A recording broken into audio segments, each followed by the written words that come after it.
في الأفق هله هلاله وتشرفت أنواره والخير Assalamualaikum warahmatullahi wabarakatuh. Marhaban ya Ramadan.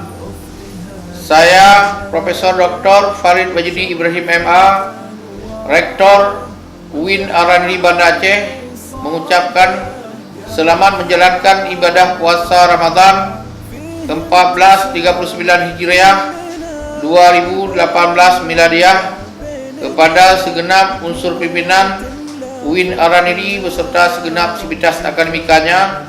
Mari kita tingkatkan ibadah di bulan yang penuh berkah dan pengampunan ini.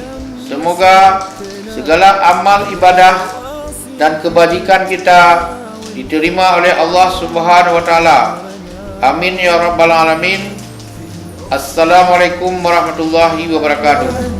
وتشرفت أنواره والخير عم وصار